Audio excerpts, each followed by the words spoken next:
Okay, let me tell you about Mark Dice, a media analyst, social critic, political activist, author. Just mentioned his book, Big Brother. He gets people to question our celebrity-obsessed culture and the role of the mainstream media and how it plays in shaping our lives. Mark frequently kind of stirs up the pot with his controversy from his commentaries, protests, boycotts, and has repeatedly been featured in major media outlets around the world. Here he is, first-time guest, Mark Dice. Hey, Mark, how are you? Pretty good. We're going to get into some scary stuff tonight, George, but if we don't face it now, it's going to be an even bigger nightmare when it actually comes and faces us right in our face. It is scarier than Hollywood movies, isn't it? You know, the reason I call it the Orwellian nightmare is because it is a science fiction-like movie that we're seeing unfold here in regards to the advanced technology, the privacy-invading technology, the Orwellian corrupt government programs that have reached a level of corruption that I don't know if we've seen in history before. We have the social structure, the control of information, a perpetual state of war, the personification of the party or of the president, these telescreens, microphones around every corner and everyone's cell phone. We can get into a lot of this stuff that people have been warning about, worrying about, and now a lot of it's here, George. And I have patent numbers for patents that have been fully authorized for some very creepy technology that only has sinister applications. When George Orwell, Mark, wrote his book, 1984, a lot of those things, because I remember I was 34 years old then. A lot of those things he had written about hadn't occurred, and a lot of people said, it's not going to happen. He's missed it. He may have missed it by some years, but he was right about what would happen, wasn't he? Yeah, the reason we're talking about this, when we use the word Orwellian, some people may not even be familiar with it, is a reference to the author George Orwell and his classic novel, 1984, originally published in 1949. So this is decades ago, and this is such a classical piece of literature around the world for multiple reasons, because it really seemed to capture the social structure and society at the time, and the fears, the deep-seated fears that maybe we all have about what is possible with a corrupt, out-of-control government and advanced technology. Now, when George Orwell wrote this book that a lot of this audience, a lot of people are familiar with, again, this is 1949. I mean, there's no VCRs and microwaves, none of this stuff. Yet he was able to clearly articulate a lot of the technology that we have and to show how it would be used by an oppressive government to mentally enslave the population, to keep everybody in a state of fear, to shape the society, to destroy family relationships, to paint foreign countries as enemies, the erosion of the language, and then just the basic morale of society. And so I don't like to make comparisons in what we see in reality in our lives and in a fictional sense, in a literary book or in a film, but this is such a powerful book that George Orwell has wrote. And there's so many parallels that we have today in our own society. So I've just compiled 300 pages of them, and it's very scary. And there's going to be a lot of things that are rolling out very soon. The facial recognition systems are going to start hitting the streets here pretty soon. I mean, these have been tested and implemented in casinos and things for really a decade now. But it's right around the corner, George, and there's a lot of social implications that we're going to have to be addressing. And the parallels are so striking that I think that by discussing them that we can get a better understanding of the kind of world that we're living in, the kind of system that we're involved in, the power-hungry officials, the perpetual state of war, how the fear-based propaganda system works, and that's why I'm doing this. The big question, Mark, is why is it leading us down this path? Why is it happening?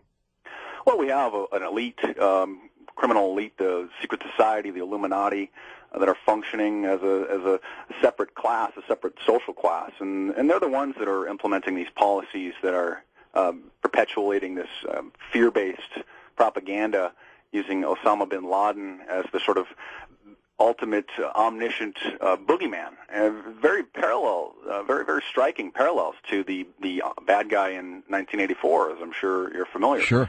Emmanuel Goldstein. He, as you read the novel, you start to learn that this one man is seemingly behind every every single instance of insurrection and every crime, every liquor store robbery, and he is the sole focus of the party and of people's hatred and emotions, and he is seen as the boogeyman. That is the reason for the short rations, the long work hours, the bad work conditions.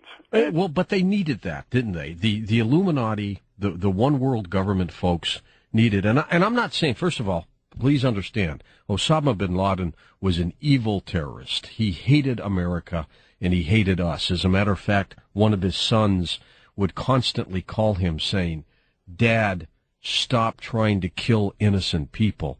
But the bottom line is, this group, the Illuminati, they needed to find a guy like him and create this additional monster, didn't they? Absolutely, and we look at the abundance of Osama bin Laden dead conspiracy theories, as you call them. I've never heard the term conspiracy theory thrown around the mainstream media so much, really probably since 9/11, because it doesn't make sense. The lie is becoming very apparent to a lot of people. It's difficult to maintain, and you see the footage of what's purported to be Osama bin Laden watching videotapes of himself or watching himself on television. He looks pathetic. Well, he's probably watching himself wondering, what in the world, because the media made him out to be this big superstar monster terrorist behind everything. And if he really still was alive in the last 5 or 6 years, if he really still was active, then he really had no power, no ability, no nothing. So there's something, definitely, the public is starting to realize this. And I think the reason why they had to sort of roll him out or ultimately kill him, if that was really him, is because it was a decade-long fairy tale now, and everybody was starting to doubt it and start realize this, so they had to kill him. And it seemed to be like, yay, the war on terror is over, everything's done. But then after the celebrations for a few days, now we have more Orwellian nightmare issues coming. We have the FCC is going to start sending mandatory text messages now to our cell phones, warning us of something. Yeah. Yeah, and they made this announcement at Ground Zero. You had a bunch of the big wigs go to Ground Zero and make this wonderful announcement. I don't need to be getting a text message from the government on my phone, fear mongering me. That's why I turned the news off. Well, Mark, has society crumbled this much where they need to get us all this incredible information, or is there that big plan just to keep us scared? Well, I think it's the fear-based system has been used throughout history. It's and keep the population in ignorance. Most people aren't aware of real issues. They're so fragmented now in society. We have so many channels and YouTube channels and everything. Everybody can just get into their own little world.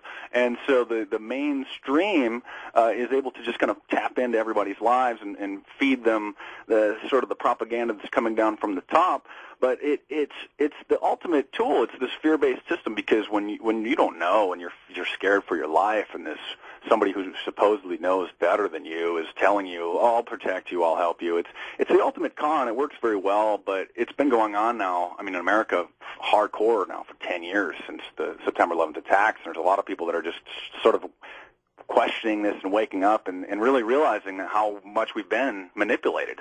Facebook is scrambling to avoid a PR disaster right now after a security firm revealed that they have been giving advertisers a way to access their accounts and personal information, whether they were intentional or otherwise. You see Facebook as part of the nightmare, I think, don't you?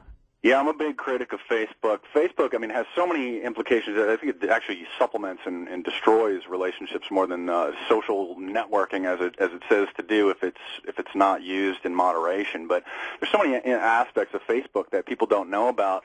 They're using facial recognition software now that can detect pretty much who you are as soon as someone uploads a photo of you. And actually, if you read the terms of service in these social networking sites like MySpace and Facebook, you actually are granting them a license to your photos.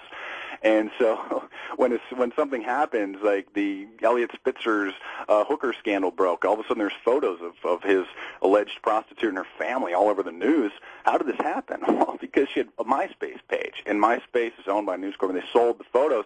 Her lawyer tried to say that this was copyright infringement, but You actually sublicense the photos to them, and that's just one instance. People, a lot of students, a lot of college kids, high school kids, just kind of grew up with this, don't understand the implications of it. And I'm here to tell you that there's police looking at Facebook pages, and actually instances of them sending fake friend requests to people using an attractive girl as a profile picture, and then scrolling through college students' pages and finding photos of them carrying alcoholic beverages, and then actually arresting them. No way. Yeah, and there's multiple instances of this happening.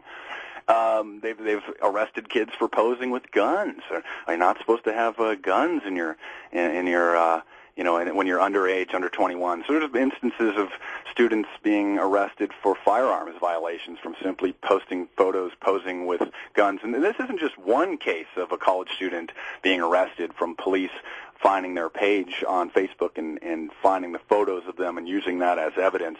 There's multiple, just story after story of this. That's just one instance, a few instances of Facebook, how it's part of the Orwellian nightmare, and it's sort of it's a catalyst for extreme self-absorption, because do I need to tell the world that I just had a turkey sandwich? Hey, I had a really good turkey sandwich. That's delicious. And it's fascinating to me that people actually care and comment. I mean, I thought people should comment on things like, oh, hey, we're going to go have dinner at such and such a place. Anyone come is welcome. It has a great, tremendous ability to be used like any tool, but unfortunately it just seems that people are using it and abusing it. Everything gets abused. Yeah. Everything. Let's talk a little bit about, since we're on technology, you talk about apps for smartphones, and that they too tie into this Orwellian situation. How so? Well, we're starting to see now that Apple is tracking the locations of users. This was big news just a few days ago, last week maybe, that Apple's tracking where you are. Every phone has a GPS system in it, and people are becoming aware of this. But what they're not becoming aware of is that the phone, the microphone in your smartphone, the camera, can all be activated remotely. I mean, in 2005, people kind of freaked out when they learned that the powers that be could just activate cell phones when they're off and can use the microphone as a directional bug. But there's actually apps that are in the app stores now that use the microphone in the phone and the camera in ways that are kind of Orwellian. And here we have we're at a point in society